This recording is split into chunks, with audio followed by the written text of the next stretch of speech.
Welcome back to the Well-Read Christian Podcast. I'm Mark Stanley, your host, and today we're going to read probably my favorite poem. Obviously, there are a few legitimate contenders for that title, but this one certainly is in the top three. It's called When I Consider How My Light is Spent by John Milton. It's also known as On His Blindness, but that was a title given by a publisher many years later. And if you're not familiar with John Milton, he is one of the best English writers to ever live. He's usually ranked up there with Shakespeare, Dante, and Chaucer. Normally, there's some disagreement among who gets the silver and bronze and who gets the short straw, but it's pretty undebatable that these four men have had an unprecedented impact on the Anglo-Saxon world. Anyway, John Milton lived from 1608 to 1674 in England. He was a Puritan, a Republican, and a fierce advocate of the freedom of the press and the freedom of speech, and kind of the ideals of self-governance, even under King Charles I.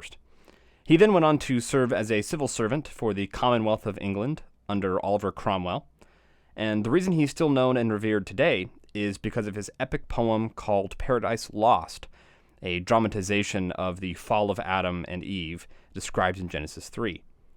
But the short poem that we're going to read today was written in 1652, before his magnum opus, and I'm really excited to share with you this tiny piece of Milton's brilliance.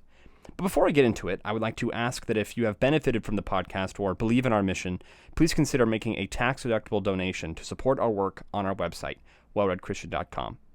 There you will also find interesting quotes, sources, articles, and more available free of charge. These are tough times for all of us, and if your contribution would cause any amount of financial pressure, please do not even consider it. But for those who are willing and able to give, it is because of your gift that the podcast can continue and even grow. So thank you. So we're not going to spend too much time talking about the history of John Milton. That isn't nearly as interesting or beautiful as his poem. But it is important to know a bit about him in order to understand the full depth and weight of this incredible piece of writing, and for it to be clear to the reader why it's so, amazing and brilliant. Ever since John Milton was young, he knew that he wanted to write an epic poem, which could parallel the towering achievements of the Iliad or the Odyssey. And more than that, he knew that he could do it. Milton excelled in his studies. He graduated top of his class at Cambridge and pursued a career as a poet and a pamphleteer. So that means he published short political tracts and short poetry and things like that. Milton was the Mozart of poetry in his day. Everything he touched turned to absolute gold. His writing was phenomenal, and everyone knew that he would be remembered for his exceptional skill as a wordsmith. And while he was thankful for the recognition, Milton knew that he hadn't even touched the depth of his capability. He was consciously preparing himself to write a magnificent work, which would be treasured throughout the ages. Sometimes he thought it would be an epic, much like the epics of the past, specifically, is what I'm trying to say, featuring kind of Greek gods and myth and that kind of thing, kind of like the Iliad or the Odyssey. But as he grew older, he heard the call of God to write about the fall of Adam and Eve. And he became convinced that his goal in life was to dramatize a common biblical story that we all know so well, but not only dramatize it, but dramatize it in a way that we could really understand why God would allow the fall and why God would allow his creation to fall into sin and death. And so as he is dramatizing the fall of Satan and the fall of man before God's very own eyes, he thought he could make it beautiful and interesting and even deep and philosophical and compelling, so that we may understand the ways of God. He writes that he's trying to justify the ways of God to man. Milton was a deeply religious figure. He loved God with all of his mind, heart, soul, and strength. And he realized in his late 40s that what he was going to write was going to be really important. It was going to be really powerful. But a few years later, he realized that life might not work out the way that he had planned. His wife died tragically and prematurely. The English plummeted into a civil war, and his infant child died soon after that. And so plans for writing this grand epic kept getting put on hold, pushing farther and farther into his life. He knew he wanted to wait and write it when he was older and more mature.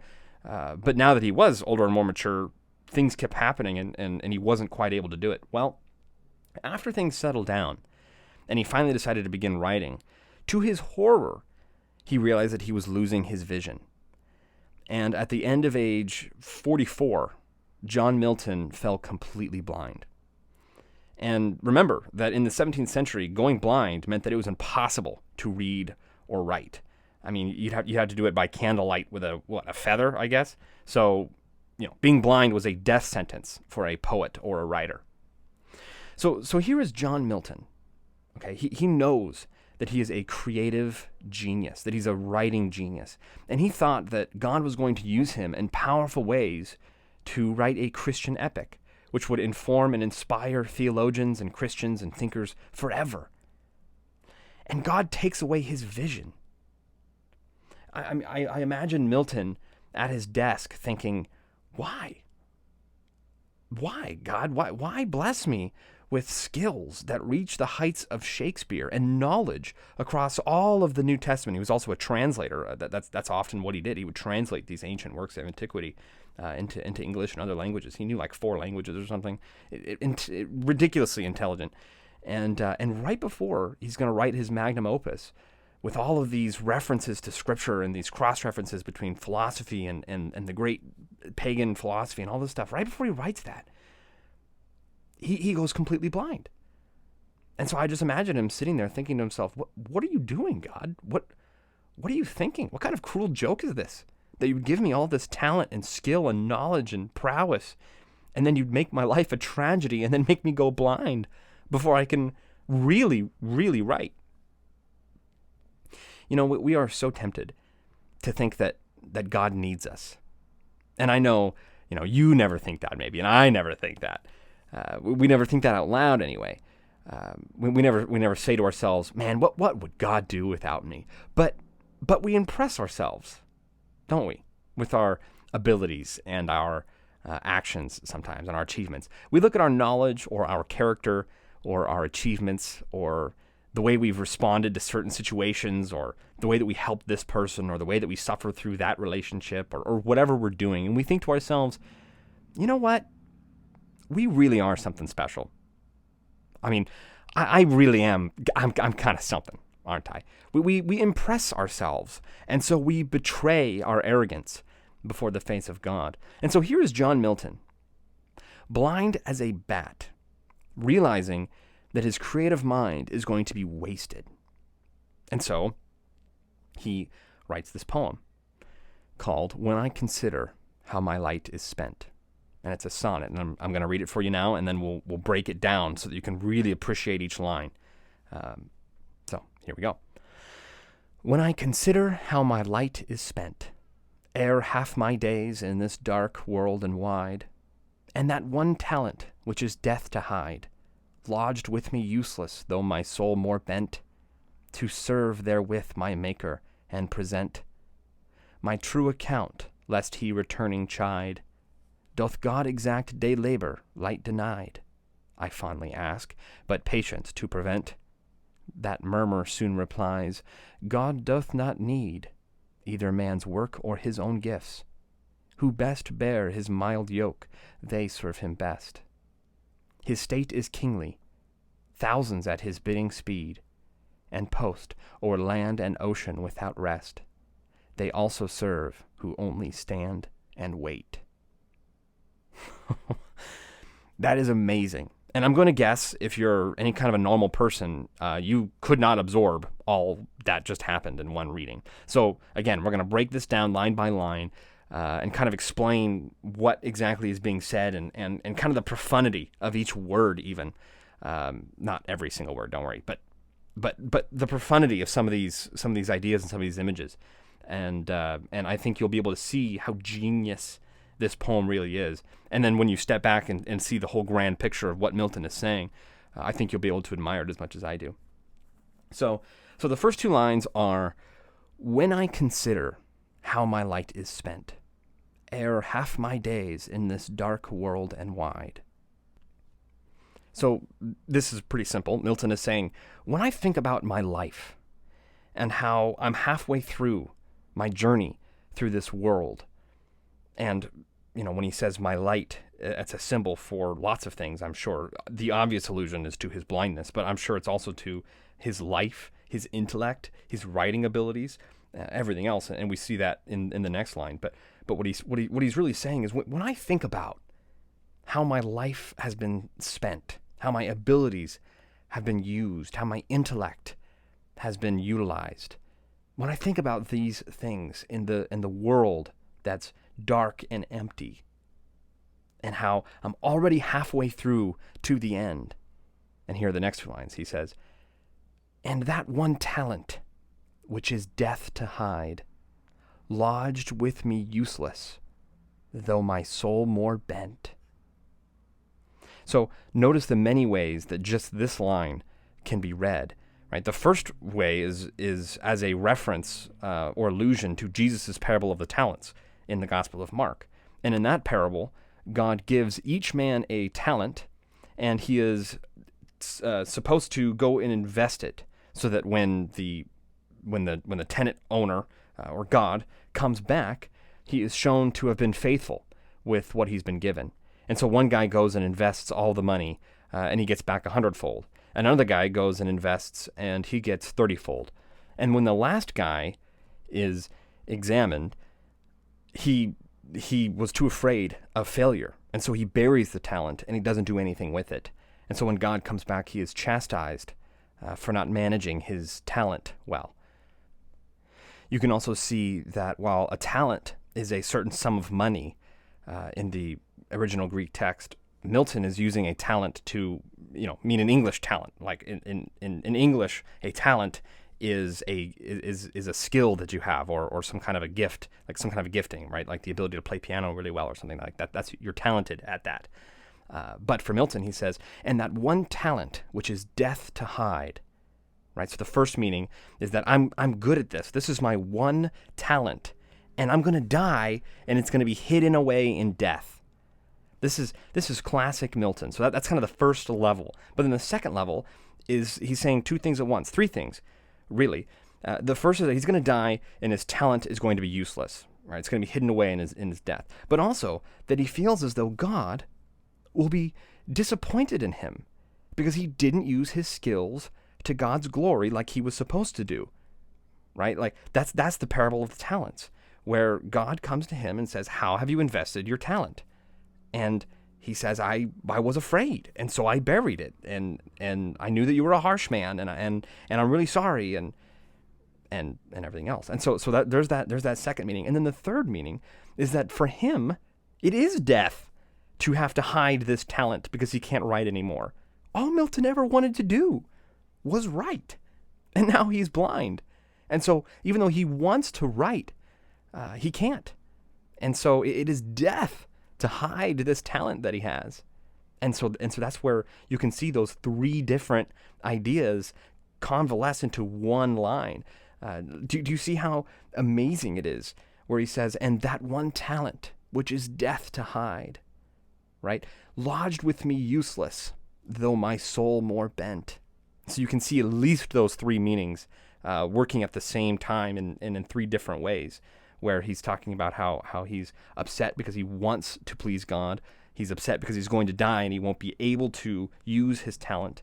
And then thirdly, it's so painful that he can't write that he's saying it's like death for him, right? And that's all compacted in this one line where he says, ere half my days in this dark world and wide, and that one talent which is death to hide, lodged with me useless, though my soul more bent. And so then in the next line he says, my soul is bent, God. I'm a little bent out of shape about this, though my soul is bent. Hello? You can imagine him saying to God, what are you doing? This was my life goal. This is why I was born, to write this epic poem. And now I'm blind. You can't write when you're blind. This is how I was going to serve you. This was my task, my purpose, This is my talent. This is how I was going to invest it, and you could reap 100-fold benefits. Why are you letting me go blind? You can't write when you're blind. You know that, right? God and death is going to hide my talent. Quote, lodged with me useless, though my soul more bent. And so here are the next lines. Of course, you can see how he twists what he just said. To serve therewith my Maker and present my true account, lest he returning chide. So once again, he has that dual meaning, right? The first meaning is that he's bent. He's mad. He's bent out of shape about this. But the second meaning is, God, my soul was bent to serve my Maker and present a true account of my faithfulness. So that when you return, you don't scold me for being irresponsible and afraid and burying my talent. So he's saying two things at the same time. First is, God, what are you doing? You're supposed to give me a talent and then let me use it. But the second thing he's saying is, God, what are you doing? Don't you know that I want to do this?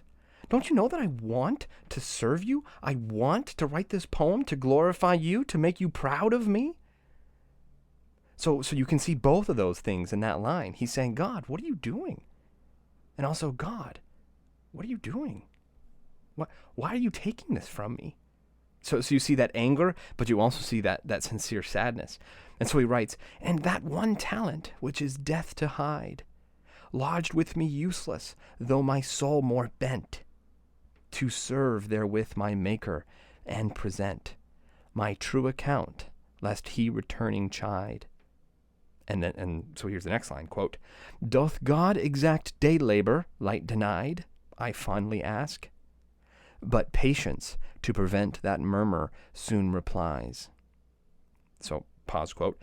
Notice how he says this. So the picture is this. The picture is Milton going to ask God in his mind a question, right? He's going to ask a question of God from his heart. And he's going to ask him, does God expect work from someone and then strike them blind so they can't do it? And so the line reads, I fondly ask, as if he's asking with kindness, right? Doth God exact day labor, light denied? I fondly ask. And so this is great because he says, I fondly ask, as if he's asking with kindness, but then the poem goes on, but patience to prevent that murmur soon replies. Meaning, I am trying to ask fondly, right? He says I ask fondly, but it's really a murmur against God. Right? And you know that because patience to prevent that murmur soon replies. So don't lose the big picture here. The image that Milton is giving us is him coming before God and murmuring against him, saying, God, you gave me this talent, but now I'm blind. Do you really expect me to serve you? And then you deny my vision so that I can't do the thing that you told me to do and I wanted to do? But before he can ask the question, fondly, of course, before his heart can question God, and in order to prevent Milton from murmuring against his goodness, God replies to the question before he asks it, right? Or perhaps he responds to his own question before he asks it, right? That's kind of ambiguous. It just says, but patience to prevent that murmur soon replies. So the poem goes, but patience to prevent that murmur soon replies. And then here's the reply, right? This is great. This is so amazing. It almost brings a tear to my eye if I hadn't lost my tear ducts in the war, because I'm a man. This is how the poem finishes. Quote, God doth not need either man's work or his own gifts. Who best bear his mild yoke, they serve him best. His state is kingly, thousands at his bidding speed, and post o'er land and ocean without rest. They also serve who only stand and wait. Wow, that is an amazing poem. And I'm going to guess that on that first reading, you're like, still don't quite get it. So don't worry, I'm going to explain it. So what Milton is saying is, God does not need you. Quote, God doth not need either man's work or his own gifts. Hey, God gave you your gifts in the first place. They're really his gifts. They don't even belong to you.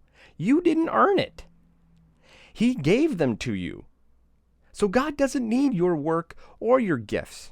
Quote, God doth not need either man's work or his own gifts. Who best bear his mild yoke, they serve him best. Meaning, you want to serve God? You know he'll tell you how to serve him. How does Jesus over and over again tell us how to serve God? Come to me, all ye who are heavy laden, and I will give you rest. Learn from me, for I am gentle and lowly in heart, and you will find rest for your souls. That's Matthew 11, somewhere towards the end of the chapter. That's what God wants you to do. God wants you to rest in him. Do you know who God's best servants are? Those who work humbly and accept their mild yoke, says Milton. Quote, who best bear his mild yoke, they serve him best. His state is kingly, thousands at his bidding speed. God is kingly. God created the heavens and the earth. He designed astrophysics and nuclear physics, special relativity and quantum mechanics. He designed light and heat and laughter and butterflies and frogs and zebras. He invented eye contact and hair and language and food and sex and the ocean. He created everything without even expending a fraction of his creative or imaginative energy. When you realize that God is sustaining all of the things that he created by himself, he doesn't need you. And it's actually a huge relief when you realize how tiny and insignificant we are. You can have a sigh of relief by realizing that you actually should be humble. You should be humble. Not that you have to be humble, that you get to be humble. God has been managing global politics since the dawn of time, all while keeping track of black holes and maintaining ecosystems exactly as he sees fit. He doesn't need you. He's been spreading the gospel throughout the world since he invented it. C.S. Lewis has a similar idea to this in Perelandra. It's a great work. I'm not a huge fan of Lewis fiction, believe it or not. I know, sorry, but Perelandra is really good. It's a great book where the premise is that someone from our world is transported to kind of Earth 2.0, except in this reality, Adam and Eve haven't fallen yet. They haven't introduced sin and death into the world yet. And so in this world, there's only one human being, and they haven't disobeyed God. And so the guy is trying to battle Satan day and night in this two-way argument with the girl in the middle. And of course, Satan is trying to get this girl to fall, and the guy from our world is trying to convince this girl to remain pure and not disobey God. Otherwise, there will be sin and death and wars and famine and things that she cannot understand at all as a holy, good, and pure and innocent being. And so, of course, Satan is trying to attack that. And at the end of the book, the main character is like, whoa, that was intense. Geez, God, what in the world were you thinking, putting me down there to battle Satan? And I'm trying to convince this poor little girl not to disobey you, and how from the world that I'm from, how terrible things went after Adam and Eve disobeyed God, and how the world that I'm supposed to explain to her with sin and death doesn't even exist for her, and she can't even comprehend those things. She has no idea what I'm talking about. And did you hear Satan's arguments? Satan was making good arguments. How am I supposed to respond to those arguments? She almost fell for it so many times. What were you thinking putting me down there? I was way outmatched. And then as he's explaining all of this, I think it's an archangel who's just kind of subtly smiling as the main character is explaining this, and he slowly is realizing that God had everything under control the whole time. God had meticulously planned and provided for every little thing along the way that he needed in order to succeed his mission. The classic C.S. Lewis line is, quote, "Take comfort in your smallness, O small one," end quote. And it's so beautiful, because what he's saying is you couldn't have screwed it up, okay? Because God factored in your screw-ups before you were born. God is all-powerful and all-knowing. Do you think he was really relying on you to get it done? No. No, he wasn't. So take comfort in your smallness and in your insignificance, because God has chosen you to be a part of his plans when he doesn't need you. So Milton is saying the same thing here. Quote, "God doth not need either man's work or his own gifts. Who best bears his mild yoke, they serve him best. His state is kingly, thousands at his bidding speed, and post o'er land and ocean without rest. They also serve who only stand and wait." And so Milton finishes his poem with this amazing image that has stuck with me for years. And the image that Milton imagines is having this conversation with an angel, or perhaps the Son, God the Son, as opposed to the Father, or whoever this voice is in Milton's head. And he says, his state is kingly. Are you forgetting who God is, O Milton? O insignificant one? Oh, you think you're a pretty good writer, huh? You think you're as good as Shakespeare? Oh, great. Well, guess who invented Shakespeare? God has legions of angels who are at his beck and call, and he himself has created the angels. And these angels are ready to do anything for their Lord at the drop of a hat. Quote, "Thousands at his bidding speed, and post o'er land and ocean without rest." So you get this image of thousands of angels who are in God's service, zipping over land and ocean, doing whatever needs to be done for the kingdom, without resting. But then you also have thousands of angels who are just at their posts throughout the world. This is their territory, or this is their spot, this is their person, however God does it, and they're just there. And don't you see, oh man, God's mighty servants? He doesn't need you.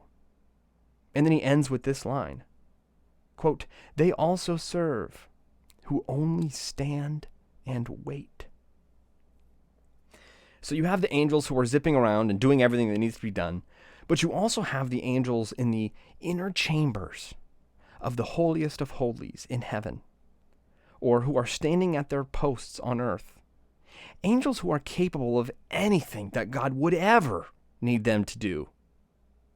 Who knows the untold power or knowledge of these heavenly hosts? Yet since creation, all they've done is stand and wait, not moving a single muscle, ready should God ever need them. And they also serve God by not doing anything. And they exist to be a conscious declaration of God's sufficiency, and they are perfectly happy with waiting. And this is the image that Milton gives us. Angels who are dashing to and fro, answering every bid and call with immediate wonder.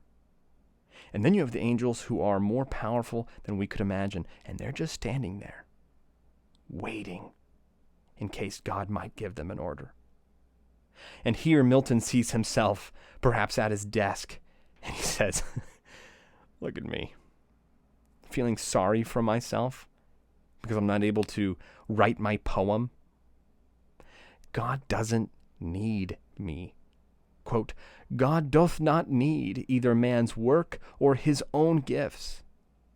Who best bear his mild yoke, they serve him best. His state is kingly, thousands at his bidding speed, and post o'er land and ocean without rest. They also serve who only stand and wait."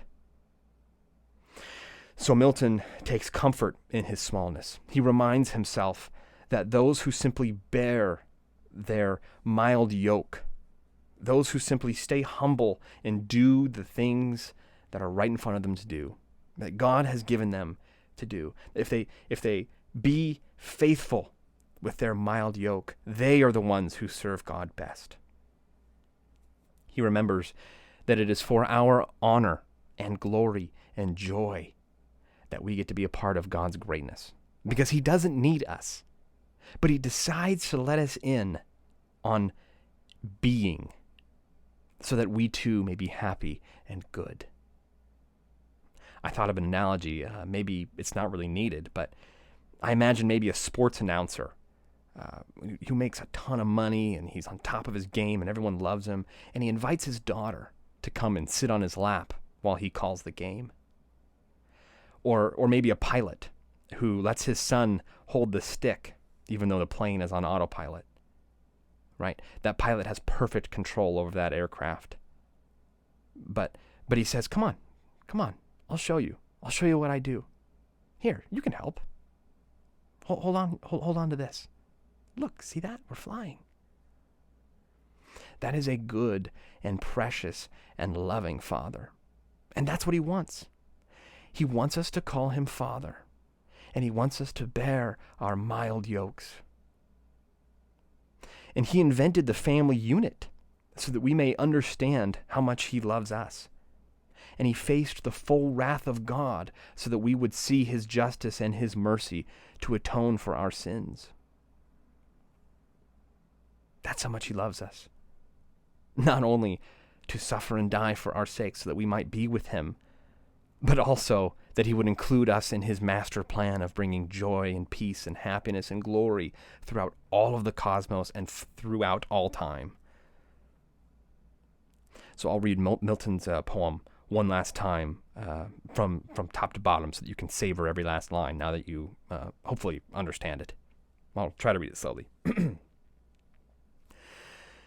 When I consider how my light is spent, ere half my days in this dark world and wide, and that one talent which is death to hide, lodged with me useless, though my soul more bent, to serve therewith my Maker and present my true account, lest he returning chide, doth God exact day labor, light denied? I fondly ask, but patience to prevent. That murmur soon replies, God doth not need either man's work or his own gifts. Who best bear his mild yoke, they serve him best. His state is kingly, thousands at his bidding speed, and post o'er land and ocean without rest. They also serve who only stand and wait. Milton eventually did write Paradise Lost, even though he was blind. He would compose lines, memorize them, think about them all day, arrange them perfectly in his mind's eye, and then dictate to his friends or family. Paradise Lost is still a marvel of poetic genius and artistic vision today. I'm tempted to ask how much better Paradise Lost might have been if he would have been able to see the lines that he wrote, and as he rewrites each word to make it absolutely perfect, and taking the time to measure and weigh each version of his thoughts. But now I think that the poem is probably better because of his blindness. Through his affliction, God taught him to be humble and remember who God is while he wrote. And that picture of who God is and who we are and what it means to have true humility, well, that probably did more for Paradise Lost than the vision of a master poet. Thank you for listening to the Well-Read Christian Podcast.